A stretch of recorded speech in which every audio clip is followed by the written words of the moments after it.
Homeward bound, coast of New England. You got 62 feet. 62 feet,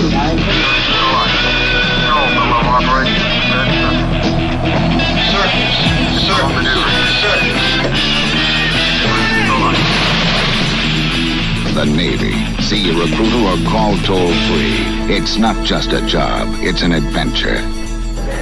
Stand battle stations missile for WSRT. Spin up all missiles.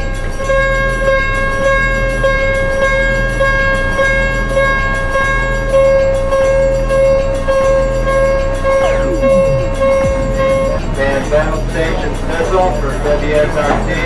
Spin up all missiles. Okay, we're on course 220. The silent, mobile, and elusive fleet ballistic missile submarines are the most survivable element in our nation's strategic forces. So we come to Patrol 13. It was known to me before we left that this was going to be my last patrol.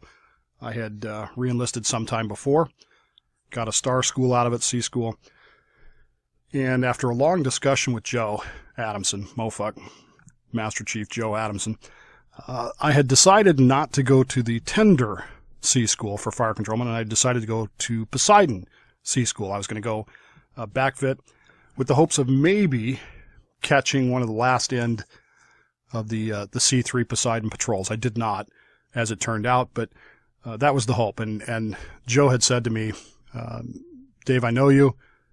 You want to take this school. You want to take POSEIDON Fire Control. He was right. I did. I loved the Mark 88 Mod 1 fire control system. That's the second biggest regret of my Navy career, is that I didn't get to go to sea on it. I'm so jealous of the people who did. It's a fantastic system, and it's really being fire control. At any rate, I knew it was my last patrol. Things were different, I guess. Most of the guys had left. Mitch was gone, Bob was gone, Ed was gone, Mike was gone. The changeover had been complete from when I arrived. When I arrived, I think there were 7 of us. 1 was married. When I left, when I was getting ready to leave, there were 7 of us, and I was the only one who wasn't married.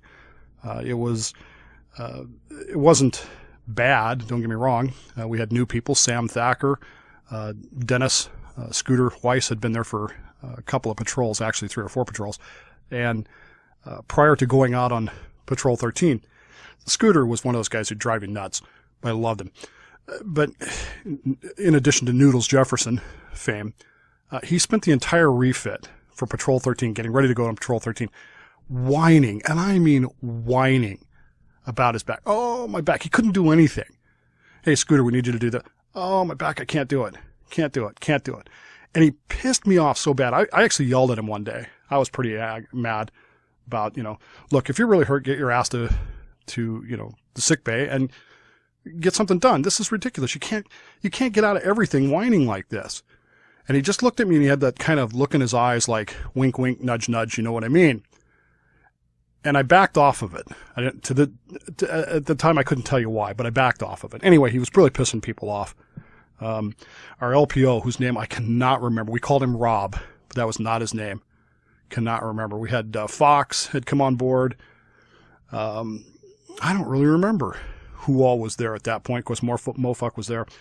And it was just a different feel. We were still really good, and we were ready to go to sea, but it wasn't like it was at the beginning for me. It was still interesting, and it was exciting, and I had things I wanted to do. I was going to finish up my TMOW, torpedo in the watch quals. I was going to start on chief of the boat stuff. But at the same time, I had that kind of short timers, it's my last run, who cares kind of attitude. As I said to someone the other day, getting ready for Patrol 13, I was in the best physical condition of my life. I had just taken the PFT, and normally my times were in that we had to run 1.25 miles, and the max time was 13:45. Most of my times through my career were 13:44, 13:42. I'd just done it in, I think, right around 9.5 minutes. I was in great shape at the time. And things were looking up. Career-wise, it was going really well. A couple of days before, I had a Saturday off on Liberty, as I recall. We went to, some friends of mine went to Port Townsend, and it was in Port Townsend that I saw the newspaper with the picture of the K-219 on it, the Soviet submarine that we talked about that blew herself up and managed to survive. One of my friends asked me, are you scared? Could something like that happen to you? And of course not. Nothing like that could happen to us. Number one, we're not the Russians. Number two, we're really good. And number three, no, I'm not scared of anything. Not related to this. And we went through refit. And refit, well, like I said, was Scooter whining the whole time. Oh, my back. Oh, my back. So mad at him. That's the one thing I really remember. Just being so mad at him. We did sea trials, day by bay, came back, got ready to go, do the stores unload. Everything was set. And for whatever reason, the day we left, and I'm kind of confused because I don't know how you count the days, but I believe it was Sunday the 19th. And for whatever reason, we left in the afternoon, which was kind of unusual for us. Normally we left in the morning or to midday. But we left in the afternoon. Literally when we got to the dive point, close the hatch, ship goes under. Now we've got nothing on the schedule for this patrol. We're not going to Hawaii. We're not doing a follow-on test. Nothing. This is 80 days of boredom. As soon as that hatch closes and that ship's underwater, Scooter goes to the damn dock, and it turns out he's got a freaking hernia. Okay? He didn't want to say anything because we only had 3 fire control soups. Himself, me, and Rob, our LPO. And he didn't want to say anything because he thought, if I'm not there, they're only going to have 2 soups. They're going to be in port and starboard duty. And so he literally manipulated that until the hatch was closed. Then he got basically on light duty. He didn't have to do any lifting or field day or anything like that. But he could stand watch because, we're fire controlmen. What do? We sit on our ass for 6 hours at a time. So I was like, you son of a bitch, you should have told me. You should have told me. I would have kept your secret. I wouldn't have told anybody. So they had a short discussion about whether or not they were going to put him off or not, and they decided no, it wasn't that serious. But when we get back, obviously, he was going to have to go to the hospital for surgery. And so we headed out. And for the first 12 days or so, we did drills. We did, the standard stuff you do on a patrol. We're getting ready to go to 2SQ. We're getting ready to cover targets. We did tube entries all day, installing missile inverters into the missile tubes. Get ready to go alert coverage at midnight that night. And I had the evening watch. So I had the last watch before we go alert coverage, the 18 to 24, along with John Scott. I was standing fire control soup. John was the launcher watch. And we had for dinner that night Mongolian barbecue. Now, as I recall, it was the only time on the menu in 6 patrols that I'd seen it. Never heard of it, didn't know what it was, found it to be delicious. It was one of my favorite meals. It really was. To the point that I eat it today because I enjoy it. It was something really, really cool, and it's something really delicious that I like. I don't know why it was on the menu that night. I have no idea. It was coincidence. Or as we used to say, quinkadink. We finished meals, and I had a thing about, being on time to relieve watches. So at 17:24, John L. Scott and I are standing in the control room at the captain's night orders there on the panel, and we are reviewing and signing the captain's night orders. These are the orders that the captain puts together for each watch that says, do this, do this, do this. Any special thing that we didn't know about, and every senior watch station has to sign off on them that they've seen them and acknowledge them. As we were standing there at 17:25, Mofuck, Master Chief Adamson's on the dive.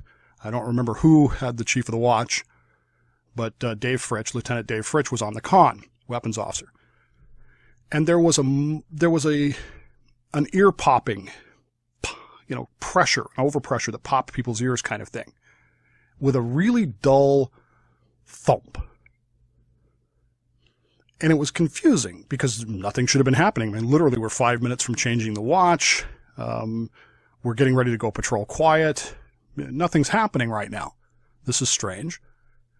Joe turned around to Lieutenant Fritch and said, "Did you do something with high-pressure air?" And Lieutenant Fritch looked at Joe and said, "Well, I didn't do anything with And before he could finish the sentence, the 4MC sounded. Fire in the engine. Boom. Click. Now, normally, the oncoming watch goes to the crew's mess and for the damage control party. The offgoing watch then goes to the scene of the casualty, the assumption being that they're more awake than the oncoming watch. But again, we're literally now 5 minutes from the change of watch. The guys that were offgoing 6 hours ago are exhausted. They've been drilling all day. They've been cleaning. They've been drilling. They've been cleaning, then drilling and qualifying. They're out. They've been dead for 2 hours asleep. So John and I headed down the ladder. You know, on a submarine, you go down the ladder, Ben. You grab this is how I showed you to do it on the Pampanito over in San Francisco. You grab the thing with your hands, you lift up your legs, and you slide down it as quickly as you can. As I went down the ladder in front of John L., just as I got about halfway down, Lieutenant, or as ensign as he was then, Hal Skoog turned the corner, headed up towards control. He was the oncoming, I believe, junior officer of the deck, but he might have been the officer of the deck. And I hit him full right in the chest with my feet, drove him back into the 6A switchboard, and said, "Excuse me, sir," and turned left and ran down the passageway past Missile Control Center. Scooter was standing in the door. I said, "Do you know what's going on?" I said, "No." Flipped through the hatch. John O was right behind me. We booked it back to the back end of missile compartment, grabbed a couple fire extinguishers, went up the ladder, through the reactor compartment door and into the reactor compartment tunnel, which goes back to the engine room. We took about 4 steps, as I recall, and came to a dead stop. The room was complete. I mean, you could see. It wasn't like we expected with a fire. With a fire, you expect dark smoke. We kind of expected that. My plan was to grab an EAB as I was passing through there, if I needed one, but we weren't sure. When we got into that door, we took a couple of steps. It was just this white mist that was like fog, and you couldn't see through it. I mean, you put your hand out that far, you couldn't see it. It would disappear. It was bizarre. Now I know what it was, but at the moment I didn't know, and as it turned out, what it was basically atomized hydraulic oil, vaporized hydraulic oil. We kind of figured at that point that our fire extinguishers weren't going to do anything. Chucked them into the outboard, went back through the door and started rigging the fire hose back towards the engine room and through to the engine room door, which of course had now been closed. We were headed to the surface. Of course, that's the first thing Mr. Fritsch and Joe did, was get us on the surface, which was really a brilliant thing to do. I was told later by somebody else who had opportunity to look outside the ship that the sea was calm as glass. It was just reflecting stars. I mean, it was just like somebody had poured oil on it. It was just still. And I remember thinking at the time, I was in control, and I was thinking to myself at the time, yeah, it's just like the night the Titanic sank. And I kind of started chuckling to myself, and people were looking at me like, what's he doing? Anyway, point being that they got us on the surface, and so we were getting ready to rig the hose through there. And then it just kind of became a blur to me. I can only tell you what I remember of the moments. We never did run the fire hose through because there never was a fire. It never did catch fire, which is miraculous, as I understand the whole situation. The fact that it didn't detonate is unbelievable. But through a combination of skill, training, abilities, and just plain luck, it didn't detonate. It didn't blow up. Nothing caught fire. And we were able to ventilate the ship and get the atmosphere cleared, which brings me to Eric. Some of you A-gangers may remember this. I don't remember us ever having a problem starting the diesel to ventilate, ever, except for that night. For some reason that night, the diesel wouldn't start or didn't start, and we ended up ventilating with the fans. Does anybody else remember that? We ventilated with the fans, and that's how we got it. And that's why it took like an hour and a half, 2 hours to ventilate the whole thing out. At any rate, the next thing I really remember was being in Machinery 2 upper level there by the hatch, to the reactor tunnel hatch. And a senior officer, the XO was there with us for some reason. And I think he had just come out of the engine room. There was a senior engineering officer with him. It was not the engineer, who had a handful of chem wipes. Now, chem wipes, for those of you who don't know, are like paper towels that have really strong, they're really strong paper towels. They're very absorbent, and they have fibers running through them so that they don't tear. They're great. Wish I could find some now. But they're also ubiquitous on a submarine. He had a handful of these things that were covered with oil, clean oil. It wasn't dirty oil. It was clean. It was very yellowish, very clean oil. And the XO said, Dave, come here, or Bowman, come here is what he would never call me. Dave, Bowman, come here. So I came over there, and he looked at me. He says, I need you to take something to control. I can't, I have to show them this. It can't go over the phones. And this officer handed me these chem wipes. And as I'm holding them, he says to me, take these to the control room. That's where the engineer is right now. And show him these. Make sure you show him. And he opened it up and he said, make sure you show him the metal filings that are in this oil. Aye, aye, sir. And I went to control. And of course, the engineer was not there. He and the captain were in the radio room, which normally, when you're on, alert coverage is verboten to people like me, even though I had a top secret PSI clearance. But in this particular case, let me in the door, and they're in the radio room, standing in that very crowded, very small radio room. I showed the engineer and the captain, Captain Baumstark, the chem wipes, making sure to point out the metal filings in there. And I remember the engineer's response was, oh shit. Oh shit. And he wouldn't stop saying that. And the captain was just silent. I mean, he was just stoic about the whole thing, and he was just silent. By that point, they'd figured out what had happened to a degree. They figured out what the smoke was. There was a 1MC announcement for the OBA wearing firefighters to get the hell out of the engine room. Oxygen breathing apparatus, OBA, comes with a chlorate candle that burns at very high temperature. So here's another spark source potentially in this vaporized hydraulic oil. So they got those guys out of there. And then we ventilated, and we ventilated, and we ventilated, and we ventilated, and we ventilated, and sucked in air. And I have this deep remembrance of this diesel not starting, and people really, A-gang really trying to get that diesel to start, and it just wouldn't. And the diesel would have sucked out air, really quickly, whereas opposed to the fans, which take quite a while. I don't remember why, but it wouldn't start. That's my recollection of it. So there we were on the surface, and essentially what had happened. Now again, this is my understanding of things. I left the boat shortly after this patrol, never saw the official report, never saw the lessons learned, none of that. As I understand it, what had happened was the EPM clutch, the emergency propulsion motor clutch in the main engine, main reduction gear, had never fully disengaged. We were doing some maneuvering that caused that clutch to spark inside of the system. It'd be like your clutch in your car sparking inside there. And it basically ignited the oil inside the engine, which then, expands because it blows up essentially. It found a weak point, which was at the thrust bearing collar, and it blew that rubber thrust bearing collar to smithereens. I don't think they ever found a piece of that more than an inch wide. I really don't. That thing was just, it's just a rubber boot that sits around the screw, right? And that thing just went to pieces. Well, essentially what that meant was we basically have a giant hole in our oil system for the engines. Now, if you think about your car, that's a problem, right? I mean, you can't drive your car with an oil system that's leaking. That's why you fix oil leaks. But in the middle of the Gulf of Alaska, there aren't very many service stations or places where you can pull in and have your oil leak checked and fixed. And so we were headed back to Bangor, and we never got over, I don't think we ever got over 3 knots going home.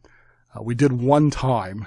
They cranked the speed up to, I think, as I recall, 8 or 10 knots, and the engines were just back. I mean, you could just hear the gears slapping against each other and grinding and screaming, and it was like, oh my God, stop. And it was just horrible. because, the noise, and of course that's what submarines want to avoid. So they slowed it back down, and we went very slowly home. I would find out later from a new friend when I was on shore duty that had been on the Jackson at the time that they got extended a couple of weeks to cover our target packages that we were supposed to take that night. And they weren't real happy. And then they found out what happened. And then they were kind of like, whoosh. It's one of those things where, in retrospect, I know intellectually we were never really in serious danger. Is that a good way to put that? But we didn't know that at the time. And even given that, there was a moment where we could have been in grave danger if we hadn't been alert and well-trained and, quite frankly, a little bit lucky. And so I kind of look at that day as a second birthday, I guess. A year later, Gordon Abrams, who was a missile tech at the same time, had also come to Virginia Beach the same time I did. And we ended up renting an apartment together. And a year later, we had a minor celebration on October 31st to commemorate the day, which led to some interesting interactions with our neighbors, who were both females at the time as well. Anyway, putting that story aside, the upshot of it was we were safe. We didn't have any propulsion to speak of. We could go about 3 knots, and that was it, which of course means we're not going to be covering targets. We're headed back to Bangor. And the whole way we're headed back, of course, we're cleaning up this oil, which is everywhere. I mean, the oil is just, we used every chem wipe and everything. And then you have an engine that doesn't really have an oil system. The nukes back there, the engineers folks, came up with a brilliant, I know nukes and coners don't get along all that well, but these guys they came up with a brilliant solution. They built a bubble out of plastic bags, EB green tape, and plastic tubing, which for some reason we called Tygon. I don't remember why, but and they built it around where the bearing collar had blown out, and so the oil would flow through, get to that point, drop out into the plastic bag, which would then feed it back through the tubing back into the reservoir, and that's how we cycled the oil back all the way back to Bangor. We got to Bangor. Of course, they immediately put us in dry dock because they didn't put us immediately in dry dock. They put us at the Delta Pier. I went home that night because I was the only one who wasn't married and nobody was expecting anybody. Scared the living crap out of my friends. Picked up my car. So I thought we were going to be in port for a while. I was coming to work the next morning, coming up that little hill just past Silverdale as you head into up Highway 3 before you make the left turn into Bangor. Blew my clutch to smithereens. Just blew it to pieces. Got it towed into the Chevron station that used to be there. Called the boat. Scooter answers the phone, and I said, "Scooter, I'm going to be late. My clutch blew. I'm on my way." And he says, "Don't worry, the ship's sinking anyway." Hang up. I'm like, yeah, right. So, of course, I get to the boat. Finally, the chief of the boat, the Blue Crew, actually picked me up and took me all the way in. Get to the boat. They've got a constant low-pressure blow going on. Apparently, the force of the explosion took out a couple of the baffles in, I think it was main ballast tank 4. And so the ship was basically sinking at the pier. So they got a constant low-pressure blow going. They put us in dry dock, fixed the whole thing, and we get ready to go back out to sea roughly 2 weeks later, 2 weeks later, I don't remember. I have this vague memory of it being ready to go on the 13th of November, and somehow or another not wanting to go on the 13th. See, it was Patrol 13. It was 13 days out of port. Propulsion lube oil has 13 letters. Tube 13 had been leaking. It was just all these 13s. And somehow or another, we didn't go on the 13th. We ended up going on the 14th. I don't really know why. Wasn't privy to those discussions. We headed back out. And I'm telling you that for the rest of that patrol, we tried to break things and we couldn't break them. It was like magic. I don't really know what happened. Everything was fine from that point on, except, of course, Scooter, who had a hernia, ends up getting left behind, and yours truly ends up in port and starboard watch sections for fire control supervisor because now we only have 2 of us instead of the normal common complement of 3. Sorry, I don't know why I can't say that word. Sam Thacker was trying to get qualified, but he wasn't quite there yet. And we weren't just going to rush it just for that. We ended up splitting it. I wanted to go 12s. I wanted to go noon to midnight, midnight to noon. But Rob, who's the LPO, said, nope, we're doing 6s, and I'm taking the mid-watch and the 12 to 6. Now, his thinking was the mid-watch, of course, is very quiet. Nobody's going to really notice if you a little bit. And the afternoon watch is the drill watch, so you don't get any sleep anyway. I ended up with the 6 to 12s, 6 to 12, 12 to 18, or 18 to 24, and it was perfect, man. I mean, that was the best. People were expecting me to be completely hydroed, completely wasted, and Joe was amazed. He said, you're thriving with this. And I said, I really am. It's like a work day. I mean, it really is. I get up at 4:45, take a quick shower, go eat breakfast, come up here, stand my watch from 6 to 12. You know, we got training, I do my maintenance, whatever. In the afternoon, I do, whatever. I run, I work out, I watch a movie, I read, I work on quals or whatever, drills. Then I come back in and I work for the evening shift, which is, it wasn't strenuous or anything. And we're alert for the most of it. And then I go to bed. As soon as I get off watch, I just crash, and it was perfect. I mean, it was really the best. When we went back to 3-section watch, I was more tired than I was on 2-section. It was kind of surprising. I don't want to give you the misunderstanding that it wasn't a scary thing. I was more scared, like most people, after it than before. During it, it was amazing. This is what I talk about with the drills go completely Charlie Foxtrot. When this was happening, the phones were silent. People were handling things. They were doing things. Everything was perfect. It was, I don't really know how to describe it. Greg Thompson was my counterpart in the Blue Crew. When we got back, said, Dave, I'm glad it was you guys. I don't know that we would have handled it as well. I took that as a compliment. But for years after that, I mean, it's been 31 years since that happened, or will be 31 years this year. I'm not going to tell you it doesn't bother me. It does. There are times when I look at you, Ben, and there are times when I look at my life now and I think, what if?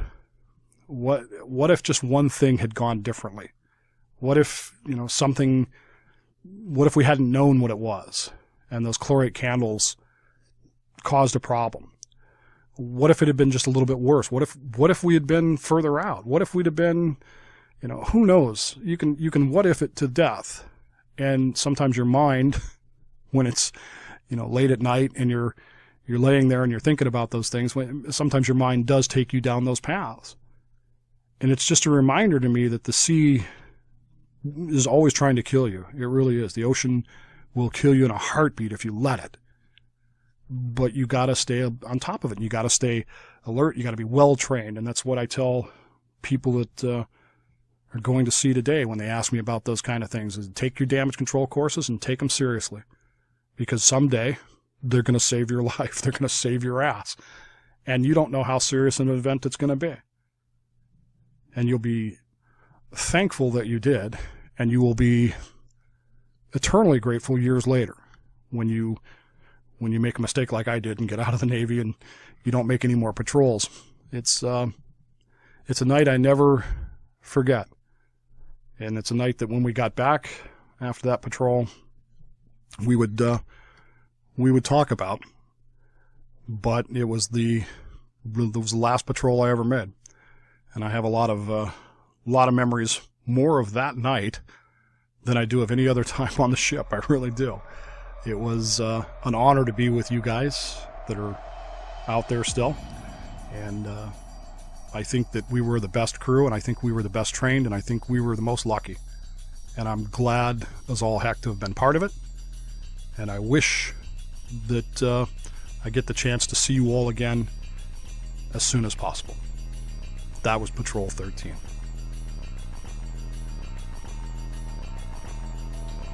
Hey there, I finished my last menial, tedious task to prove my commitment to getting qualified. Can I get a checkout now? Sure, right after you feed the shaft seals. But the shaft seals are actually a series of interlocks and safety mechanisms that ensure the integrity surrounding the ship's main propulsion shaft, and not nautical mammals. But I'll go feed them if you want. Oh, the force is strong with